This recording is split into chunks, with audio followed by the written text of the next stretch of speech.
మిత్రులందరికీ నమస్కారం. మనము శ్రావణ మాస మహత్యాన్ని గురించి తెలుసుకుంటున్నాము. శ్రావణ మాస మహత్యం అనగానే శివునికి, సనత్ కుమారునికి మధ్య జరిగిన సంభాషణనే మనకి మహత్యము. మీలో ఎవరైనా మొదటిసారిగా మన ఛానల్‌ని చూస్తున్నట్లయితే వెంటనే మన మాతృదేవోభవ అనే ఛానల్‌ని తప్పకుండా సబ్స్క్రైబ్ చేసుకోండి. ఇలాంటి ఎన్నో ఆధ్యాత్మికమైన వీడియోలు నేను మీకు అందిస్తాను.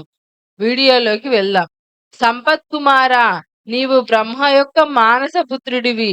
నీవు అడిగిన ప్రశ్న నీవు జ్ఞానవంతుడివి, మంచి గుణాలు, భక్తి, శ్రద్ధ కలిగిన వాడివి. అందుకే నీ ప్రశ్నలకు సమాధానం చెప్పడానికి సిద్ధంగా ఉన్నాను. నీవు ద్వేషం లేని వాడివి, విధేయుడివి, ప్రియమైన వాడివి. నీ తండ్రి బ్రహ్మ గర్వంతో 5వ తల కలిగినప్పుడు నేను దాన్ని తొలగించాను. నీవు నన్ను ద్వేషం లేకుండా శరణు కోరావు. కాబట్టి నీ ప్రశ్నలకు సమాధానం చెప్తాను, శ్రద్ధగా విను. ఓ మునీశ్వరా, శ్రావణ మాసంలో ప్రతి ఒక్కరూ నక్తవ్రతం ఆచరించాలి. ప్రతిరోజు రుద్రాభిషేకం చేయాలి. ఏదో ఒక ప్రియమైన వస్తువును త్యాగం చేయాలి. పుష్పాలు, పండ్లు, ధాన్యాలు, తులసి ఆకులు, బిల్వపత్రాలు, జలం లాంటి వాటితో లక్షపత్రి పూజ చేయాలి.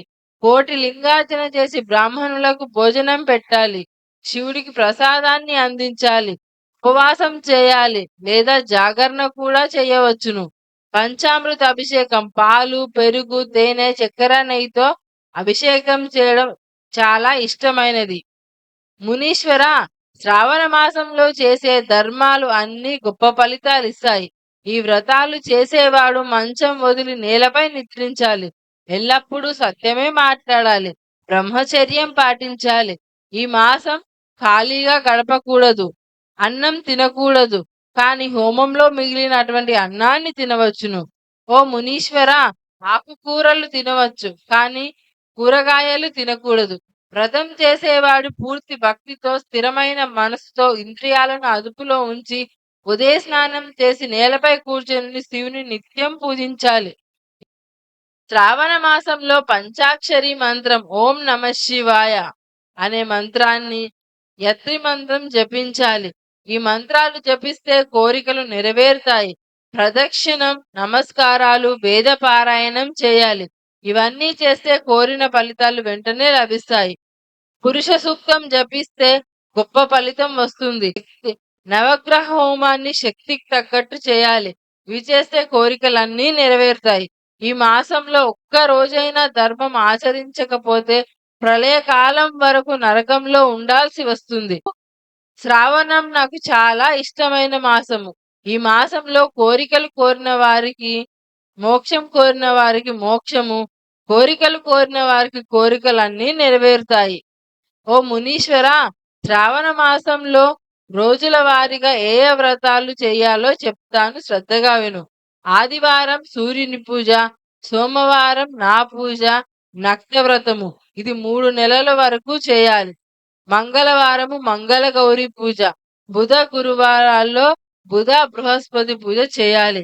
శుక్రవారం నాడు ఆంజనేయ స్వామి, నరసింహస్వామి దేవతలను, జీవాంతి దేవతను పూజించాలి. తిథుల వారీగా వ్రతాలుంటాయి.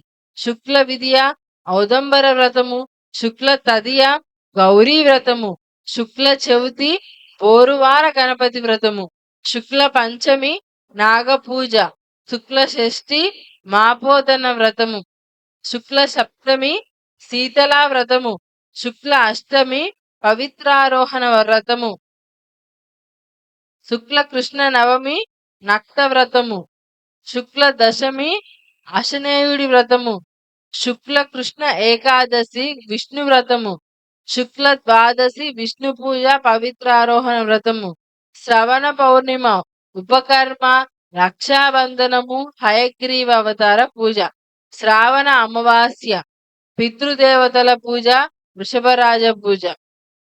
శుక్లపక్షం నుండి తిథులకు అధిపతి దేవతలు వీరే: ప్రతిపాద అగ్ని బ్రహ్మ, ద్వితీయ పార్వతి, చవితి గణపతి, పంచమి సర్పములు, షష్ఠి కుమారస్వామి, సప్తమి సూర్యుడు, అష్టమి శివుడు, నవమి దుర్గా, దశమి మృత్యుదేవత, ఏకాదశి విశ్వదేవతలు, ద్వాదశి విష్ణుమూర్తి, త్రయోదశి మన్మధుడు యముడు, చతుర్దశి శివుడు, పౌర్ణమి ఇంద్రుడు, అమావాస్య పితృదేవతలు. ఈ తిథుల్లో ఆయా దేవతలను పూజించాలి.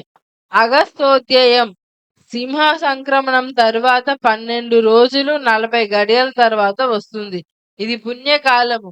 ఈ సమయంలో అగస్త్య మునీశ్వరుని పూజ చేయాలి. అగస్త్యోదయానికి ముందు 7 రోజుల వరకు అగస్త్యుణ్ణి పూజించాలి. శ్రావణ మాసంలో సూర్యుణ్ణి గభస్తి నామంతో పూజించాలి. సూర్యుడు 12 మాసాల్లో 12 పేర్లతో పూజించబడతాడు. ఈ మాసంలో గభస్తి అని పిలుస్తారు. శ్రావణం నుండి 4 నెలలు. శ్రావణం, భాద్రపదం, అశ్విజం, కార్తీకం వరకు కొన్ని ఆహారాలను విడిచిపెట్టాలి. శ్రవణం అన్నం, భాద్రపదంలో పెరుగు, ఆశ్వీజంలో పాలు, కార్తీకంలో ద్విదళ ధాన్యాలు అంటే పప్పులు. ఈ నెలల్లో వ్రతాలు చేయకపోతే కనీసం శ్రావణ మాసంలో చేస్తే అన్ని నెలల ఫలితం లభిస్తుంది. ఓ మునీశ్వర, శ్రావణ మాసంలో చేయవలసిన వ్రతాలు ధర్మాల గురించి ఎవరూ పూర్తిగా చెప్పలేరు. అంత విశాలమైనది. నీవు శివుడిని విష్ణువుని ఒకేలా భక్తితో పూజిస్తే ఇద్దరికి ఎలాంటి భేదం లేదు. మమ్మల్ని భిన్నంగా చూసేవారు నరకంలో ఉంటారు. ఇది స్కంద పురాణంలో ఈశ్వరుడు సనత్కుమారుడికి సంభాషణలో శ్రావణ వ్రతం గురించి చెప్పిన 2వ అధ్యాయానికి ముగింపు. ఈ వీడియో మీ అందరికీ నచ్చితే తప్పకుండా మన మాతృదేవ భవ అనే ఛానల్ని సబ్స్క్రైబ్ చేసుకోండి. మీరేదైనా సలహాలు సూచనలు ఇవ్వాలనుకుంటే తప్పకుండా కామెంట్స్ రూపంలో చెప్పండి. మీకు ఈ వీడియో నచ్చితే ఈ వీడియోని 10 మందికి షేర్ చేయండి ఫ్రెండ్స్.